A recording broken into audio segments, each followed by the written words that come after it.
Olá, este é o Conexão. É do brasileiro ajudar, ser solidário, se mobilizar para arrecadar e organizar doações em momentos de emergência e também em outras situações.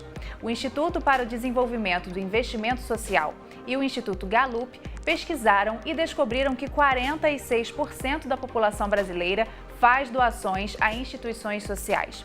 Apenas em 2015, essas pessoas doaram 13,7 bilhões de reais. Andrea Wolfel-Bilten, diretora de Comunicação e Relações Institucionais do IDES, e Beatriz Pantaleão, diretora da Fundação Gol de Letra, conversam com a gente agora sobre isso. Olá, gente, muito obrigada pela participação de vocês aqui com a gente. Eu acho interessante discutir esse assunto que é a doação, que é algo que a gente não comenta muito quando a gente faz, né? Mas eu gostaria de saber, André, antes da gente chegar nesse ponto, de falar como que qual é o perfil do brasileiro doador? É um brasileiro que doa nesses momentos de emergência ou é um brasileiro doador que doa durante um período e consegue manter instituições? Como é que é o nosso perfil como doadores? Karen, o brasileiro, ele é solidário e ele realmente doa, tem todo tipo de doador, mas a gente se surpreendeu na pesquisa ao ver que mais de 1/3 da população doa regularmente, ou seja, disse que doava 12 vezes por ano ou mais, o que significa provavelmente que ele doa regularmente, que é o que a gente chama daquele doador mantenedor, porque ele consegue fazer com que a organização social tenha um planejamento e saiba que ela vai ter aquela receita todo mês. E vocês falaram na pesquisa que o brasileiro ele é doador, mas ele pode doar mais. E aí eu queria entender, o brasileiro que doa pode doar maior quantidade ou um número maior de brasileiros pode também passar a doar? Ambas as coisas. Nós temos 46% da população, a nossa pesquisa é só a partir de 18 anos, ou seja, estamos falando dos quem tem possibilidade de doar, né? E também quem tem uma receita familiar acima de um salário mínimo, porque abaixo realmente dificulta. 46% dessa população doa, ou seja, claro que há possibilidade de expandir. Você tem aí 54% que não doam e você pode expandir. E a pesquisa mostrou que os não doadores, muitos se disseram dispostos a doar. Então, existe espaço para mais pessoas doarem. E também existe espaço para crescer o volume de doação, porque esse valor que você mencionou no começo do programa, de 13,7 bilhões, ele representa 0,2% do nosso PIB. Em países onde há uma cultura de doação maior, você tem alguns, como a Inglaterra, onde doam 0,5% do PIB, e os Estados Unidos, que é o país com maior cultura de doação, onde eles se doam 1,4% do PIB norte-americano, o que é muito dinheiro. É bastante coisa, né? Olha só, a gente tem uma dessas organizações do terceiro setor aqui conosco, como eu falei no início, a Fundação Gol de Letra, que vai completar 20 anos em 2018 e foi fundada pelos ex-jogadores Raí e Leonardo. A ONG usa o esporte para atrair o jovem e com os conceitos do futebol ensinar cidadania, respeito, questões de gênero. Beatriz, muito obrigada também pela sua participação. Eu queria saber, vocês estão quase há 20 anos aí trabalhando, né? Hoje vocês atendem a quantos jovens e adolescentes? 20 anos é bastante tempo, né? Então, hoje, entre Rio e São Paulo, a gente tem 2 unidades, a gente chega a 4.500 atendimentos, né? Que vai mais ou menos das crianças de 6 anos até o infinito e além. A gente brinca, porque antigamente no nosso projeto de jovens a gente limitava um pouco a idade, era de 17 a 30 anos assim. Mas a gente começou a ter uma demanda de pessoas mais velhas que queriam voltar ao mercado de trabalho, porque o nosso projeto de jovens é destinado ao primeiro emprego, ao mercado de trabalho. E a gente começou a achar que era injusto também limitar a idade. Então a gente acaba tendo pessoas até um pouco mais velhas também nos nossos projetos aqui. E a gente está falando de doações, né? Qual que é a importância de doações num projeto como o de vocês, com 4.500 atendimentos? Não é mole, não. Então, essa pesquisa que o IDES fez, eu também fiquei muito surpresa com o resultado de ver a quantidade de doações que existiam no Brasil. Nesse histórico de 20 anos da Gol de Letra, a gente, na verdade, oscila bastante, né? A gente já teve muito mais doadores pontuais e até mensais também. Depois a gente diminuiu um pouco, depois a gente aumentou. E eu acho que isso é devido a vários fatores, né? Um dos fatores é a própria modernização da instituição, que é uma coisa que a gente está fazendo agora de novo, de melhorar nosso site, de ter mais formas de pagamento, que antigamente era boleto, agora a gente pode pagar também com PayPal, com cartão de crédito, outras coisas. Acho que a gente está vendo imagens aí da Gold Letra, imagens belíssimas dessas crianças aí, né? É um desafio, mas é um desafio bem gratificante. Essa modernização vocês estão fazendo em busca de maior transparência ou porque é o caminho? Não, na verdade, eu acho que transparente a gente sempre foi, Karen. Se você entra no nosso site, a gente tem todos os nossos relatórios anuais, os 20 estão lá, com a nossa contabilidade, com a auditoria externa. É uma coisa que a gente preza muito, essa transparência, né? Então, a gente não tem esse problema. É realmente para facilitar a vida do doador, entendeu? Para atrair mais doadores para isso. Você estava falando da necessidade, a gente trabalha muito com leis de incentivo, mas a gente tem as nossas leis de incentivo no Brasil, evoluíram muito, né? Mas ainda estão muito engessadas em muitas coisas. Estava até conversando um pouco com a Andréia antes sobre isso, né? Ela limita em muitas rubricas a gente, só 15% pode ser para administrativo, mas ao mesmo tempo a gente tem que ter um administrativo robusto para cumprir com todos os critérios da lei de incentivo. Questão e de aí, energia. A doação, ela entra em qual parte? Assim, qual que é a porcentagem, por exemplo, para vocês? Tipo, a doação, ela resolve quantos % do meu orçamento? Eu acho que hoje em dia, como eu falei, a gente está meio que resgatando o nosso projeto de sócio. Vou até fazer propaganda aqui, ó. O sócio, quem vira sócio da Gold Letra ganha uma carteirinha fofa, olha, que bonitinha, para se fidelizar. A gente está resgatando um pouco o nosso projeto de sócio, então hoje a gente está com um número pequeno de doadores, o que é um pouco contraditório, que as pessoas falam, poxa, mas a Gold Letra com poucos doadores, né?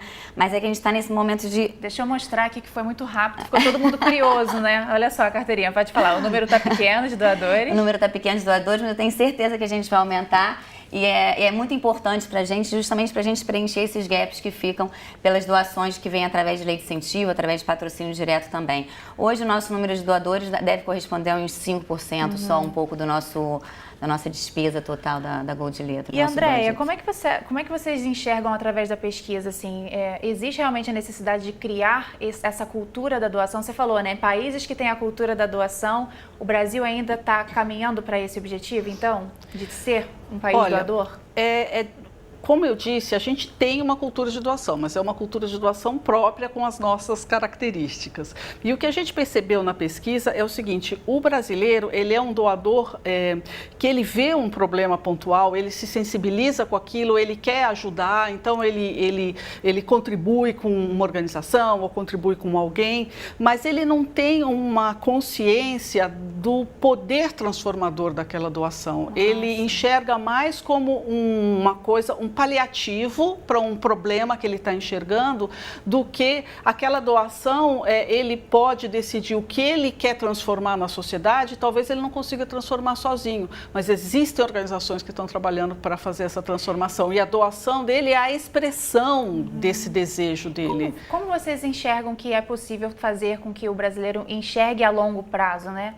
Como é que faz isso? Como é que é a opinião de vocês? A pesquisa Doação Brasil nasceu pelo desejo do IDES de fazer uma grande campanha por uma cultura de doação no Brasil.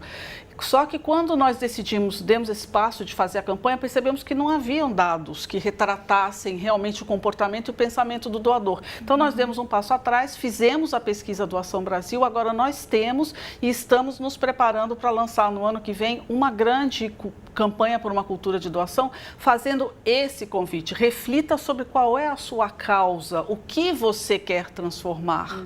Descubra qual é a sua causa. Inclusive, a gente vai lançar um teste, uma espécie de um game, uma coisa assim.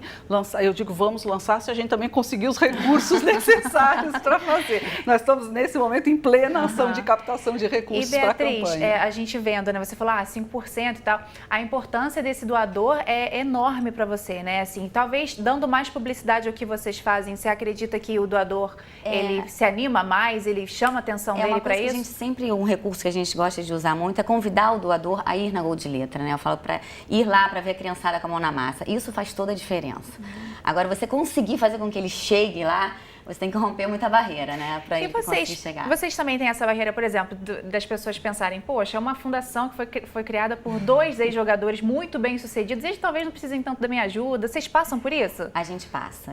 Eu falo que o RAI é uma faca de 2 gumes. Ele está em todos os planejamentos estratégicos. É bom ter o RAI ou não é bom ter o RAI, né, gente? Mas é bom ter o RAI. Porque eu acho que, assim, o RAI passa uma credibilidade muito grande, né? O Léo também. Mas eu acho que, assim, a gente está fazendo 20 anos, né? Então a gente já atingiu a maioridade. A gente tem que liberar o RAI e o Léo desse compromisso também, né? Então acho que muita gente pensa isso, acha que não precisa porque tem o RAI e o Léo dando respaldo para isso. Mas ao mesmo tempo, a gente não tem, porque vira uma colcha de retalhos, na verdade, uma fundação, né? Porque você quer abraçar tudo. Aí vem um projeto que é para acessibilidade, você quer fazer também. Então, atualmente, a gente tem uma lista de espera, né, de crianças querendo entrar para a fundação, só que a gente não tem um recurso suficiente, né? E às vezes convencer a pessoa é um pouco difícil também. Mas eu queria só complementar uma coisinha da Andréia sobre as causas, né? Porque a gente trabalha com educação, né? A nossa bandeira é educação integral, que é uma causa um pouco abstrata, às vezes, na cabeça das pessoas, né? E quando tem causas mais tangíveis, eu acho que eu tenho um resultado mais imediato, que eu acho que é isso que a gente tem que mudar um pouco, né? Eu lembro que teve uma vez que a gente fez um crowdfunding, por exemplo, que era eu tava com uma goteira, cheia de goteira na biblioteca da fundação. Pô, deu um super sucesso. Porque tinha que fechar as goteiras. Acho que as pessoas ficavam imaginando a minha biblioteca. Talvez o visual, né? Exatamente, uma coisa que é mais concreta, né? Mas Entendi. aí quando fala na educação, que é um resultado a longo prazo, acho que as pessoas já pensam 2 vezes. Será que outra coisa não precisa mais, né? É um raciocínio bem ruim, né? Quando a gente não consegue achar a educação como algo urgente, né? Mas a pesquisa mostrou bastante isso. As pessoas, elas são mais sensíveis às causas que podem mostrar um efeito, imediato, um impacto né? imediato. Isso foi claro. Então, causas como, por exemplo, o meio ambiente ficaram muito lá embaixo para a nossa preocupação, porque o meio ambiente parece totalmente abstrato, né? Está sempre investindo no meio ambiente, está sempre com problema no meio ambiente. E eu acho que a educação cai um pouco nessa. A educação está nas causas que foram citadas como a 5ª, 6ª, eu acho. E aí, continuando na pesquisa, essas questões de transparência e corrupção, né? Houve casos aqui no Brasil de ONGs que tiveram escândalos de corrupção. Esses casos influenciam também para as pessoas animarem ou não para serem doadoras? Elas ficam com o pé atrás? Tem uma insegurança? A pesquisa mostrou isso? Sem dúvida. Não, a pesquisa mostrou que a desconfiança é um grande dificultador das doações. Isso mostrou mesmo em todos os aspectos. Mas o Brasil, nós estamos passando por uma crise completa de confiança nas instituições aqui e no mundo. Tem uma pesquisa chamada Trust Barometer, que é feita pela Edelman no mundo inteiro e mostra que o grau de confiança das pessoas nas instituições no mundo inteiro tem caído. Mas aqui no Brasil, as pessoas ainda confiam mais nas empresas, um pouquinho mais nas empresas do que nas organizações da sociedade civil. E no resto do mundo é o contrário. As pessoas confiam mais nas organizações da sociedade civil do que nas empresas. Então, significa que esses escândalos têm, sim, prejudicado a imagem. E, Beatriz, como é que vocês fazem durante quase 20 anos de trabalho a questão da transparência, assim? Qual que é tipo, uma prioridade para vocês? Com certeza, eu acho que é fundamental, né? Até porque como a gente trabalha 100% com doações, seja através de lei de incentivo ou pessoa física, acho que mostrar exatamente para onde está indo esse investimento é fundamental. Então, a gente tem relatório anual, a gente tem a contabilidade externa, tem auditoria externa, tem tudo isso e a gente faz questão de estar dentro do nosso site, tem lá tudo direitinho. E fora isso, é o que eu sempre falo, é convidar as pessoas a irem na fundação e ver com os próprios olhos o negócio acontecendo, né? Então, acho que isso é a maior transparência que tem é essa. Porque... Eu acho que as redes sociais também devem ajudar bastante, né? Porque aí vocês podem produzir material e colocar lá no ar, né? E as pessoas podem ver por elas mesmas o que vocês têm trabalhado, mas né? Não é a mesma coisa do que ir lá. É mesmo? É mais... porque assim, eu vejo... o impacto é maior. O impacto é muito maior. Eu acho que quando a pessoa vai... Pessoas que acompanham a gente em rede social e tudo mais, mas quando chegam na fundação... O colorido, a energia, o brilho, isso tudo contagia muito, né? Então, eu acho que ir visitar, ir conhecer, eu acho que estimula muito, né? Então aí fica uma dica, então, pra gente que está Com curiosa aí, certeza, para poder, tanto na Fundação Gol de Letra quanto em outras, às vezes uma visita pode abrir os nossos olhos, né? Olha, atualmente o Brasil tem cerca de 300 mil ONGs e também aí abrange as OCIPs também, que são as organizações de sociedade civil de interesse público. Estas organizações atuam em lacunas que muitas vezes são deixadas em aberto pelo governo. A professora da Unimep, Valéria Ruedas Elias, faz pesquisas sobre o terceiro setor brasileiro. E agora nós vamos conversar com ela sobre o perfil desse setor aqui no nosso país. Olá, professora Valéria, muito obrigada pela sua participação com a gente. Olá, eu que agradeço de estar com vocês. Então, eu gostaria que você explicasse para nós algumas questões que ficaram pontuadas, né? Existem tipos de doações aqui no Brasil, né? Doações empresariais e doações individuais. Você pode explicar para a gente, por favor? Sim, nós temos 3 modalidades, assim, a individual, a empresarial e aquelas geradas por algum tipo de chamamento público, né? Que são as leis de incentivo e mais agora os chamamentos mesmo, né? Os editais públicos, né? Na verdade, os editais, como já foi dito aí no estúdio, você tem uma questão de fundo que é você responder esses editais. Não é tão simples assim respondê-los, porque eles têm uma especificidade muito grande. E a entidade tem que estar redondinha no que se refere às questões documentais, né?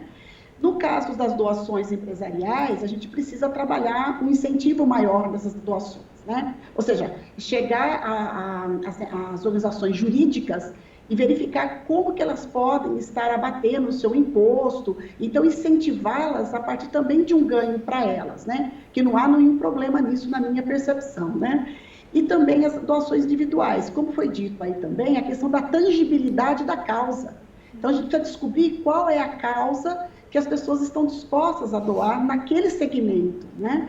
Então há um grande elemento importante aí das entidades, que é esse processo de transparência, a capacidade de governança, a capacidade de divulgação, convidar as pessoas para estar conhecendo e tangibilizar e mostrar para as pessoas o que é feito do dinheiro que elas doam. Bacana. Tudo isso colabora no processo de doação. Professora Valéria, agora aqui no Brasil, qual é, desses 3 que a senhora citou, qual é o principal encontrado? Algumas entidades, elas sobrevivem só do chamamento público, só de leis de incentivo e esperam que o governo a sustente. Porém, isso não pode mais acontecer, né? As entidades precisam, as organizações do terceiro setor, as organizações da sociedade civil, precisam ter também um ganho próprio, né? A geração de renda própria, né? A partir de várias modalidades, né? Então, hoje, especificamente, você tem a doação individual e a doação, que não é uma doação, na verdade é um chamamento, né, de editais, do setor público,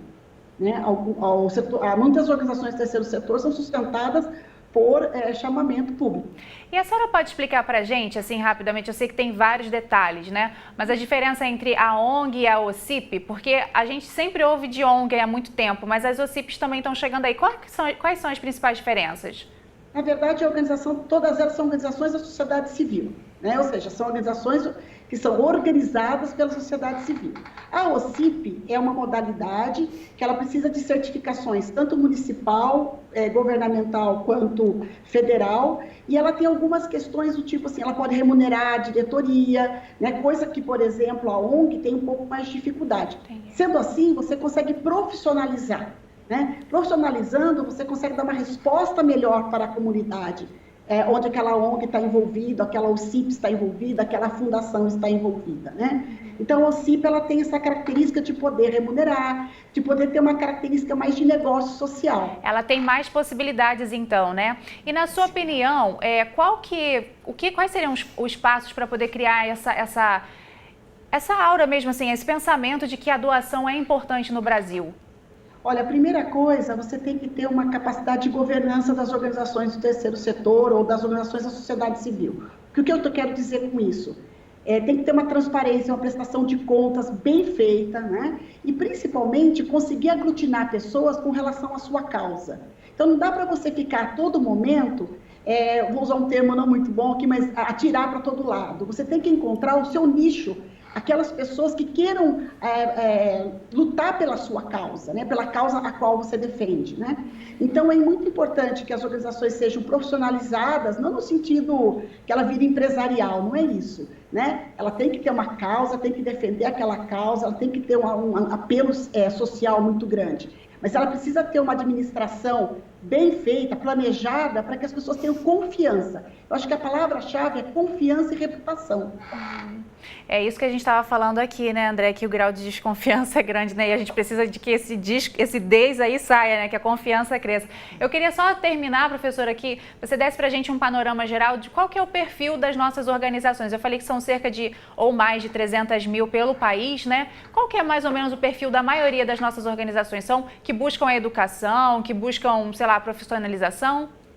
Tem muitas organizações na área de saúde, né? Eu acho que organizações da área de saúde, que cuida das questões mais de pessoas marginalizadas, né? Que estão à margem, né, da sociedade. Então, crianças carentes, problema da violência, né? Nós temos organizações bastante fortes nessa área, temos organizações bastante fortes na área ambiental, né?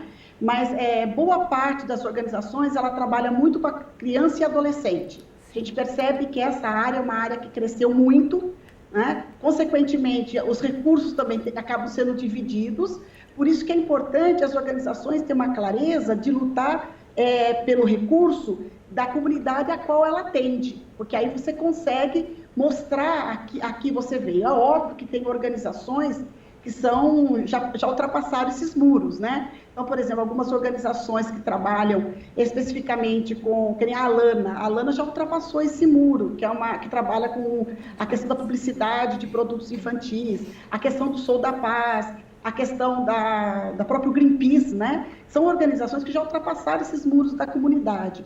Mas quando se trata de organizações daquela região, ela precisa descobrir quem são as pessoas que defendem a sua causa e captar recursos com essas pessoas. E se aliar a elas, né, professora? Exatamente. É isso que eu entendi. Professora, muito obrigada pela sua participação aqui com a gente, viu? Eu que agradeço. Um abraço. Então, vamos continuar falando Vamos, então, tentar fazer a nossa parte aqui para chamar a atenção para a doação, né, gente? Vamos todos nos tornar doadores. O que é o dia da doação? É dia 28 de novembro? Fala pra gente, Sim, Andréia. É o dia de doar. Uhum. E esse dia de doar, na verdade, ele surge nos Estados Unidos porque eles têm lá o feriado de Thanksgiving, né? Que é o feriado de ação de graças. E é no início de novembro deles? Não, vai ser no final de novembro. Ah, sim. É um bloco de ações. Então, lá surgiu o Black Friday, que também tem aqui no Brasil, a Black Friday, que é aquela mega liquidação, e que todo mundo gasta um monte de dinheiro. A gente está vendo aí na tela o diadedoar.org.br. Eles criaram. Então tem a Black Friday, que é na sexta, tem o dia de doar, que é no domingo, e aí tem a proposta do Giving Tuesday, que é o Black Friday, o dia de ação de graças, e surge o Giving Tuesday, que seria a terça-feira de doar.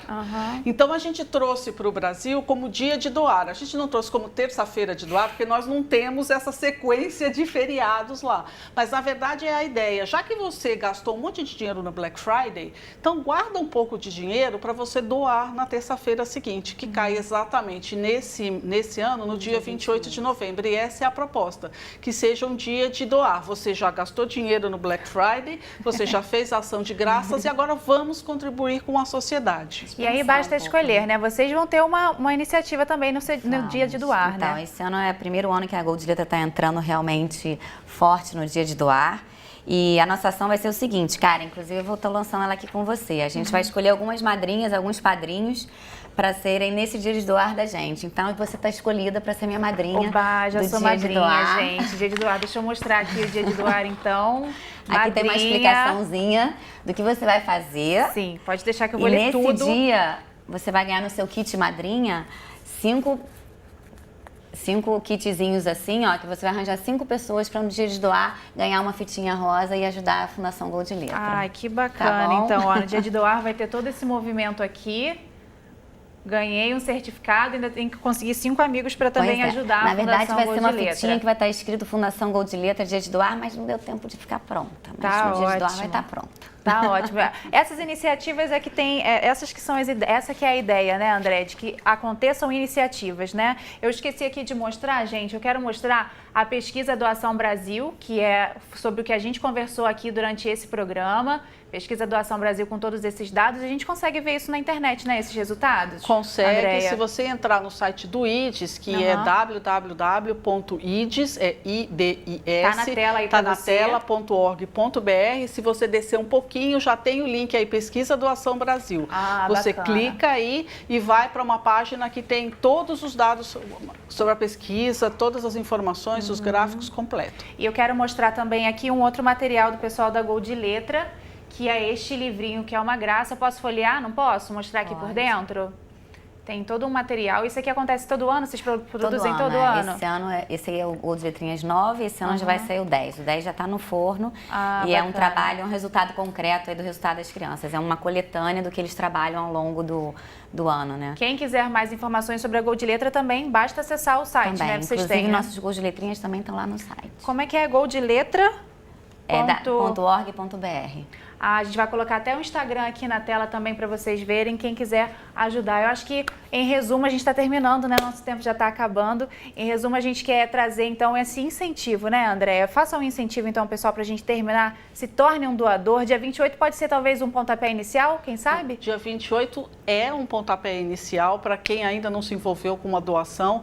Entender que a doação é o seu tijolinho que você coloca para fazer uma sociedade melhor, para fazer aquela sociedade que você espera, para resolver aquele problema que você acha que é importante, que você quer ver resolvido, que te incomoda. Escolha uma organização que faça, que defenda a sua causa, E que trabalhe com o que ela, você né? quer e doe para essa organização. Está comprovado cientificamente que doar faz muito bem, deixa as pessoas felizes. Vale a pena experimentar. .org.br. André trouxe aqui o recado. Agora, depois dessa, todo mundo vai dar com certeza. Isso faz bem para a saúde, né? Muito obrigada pela presença de vocês. Você de casa, muito obrigada pela sua companhia. E se você quiser rever esta ou outras entrevistas, é só acessar o futuraplay.org. Até a próxima.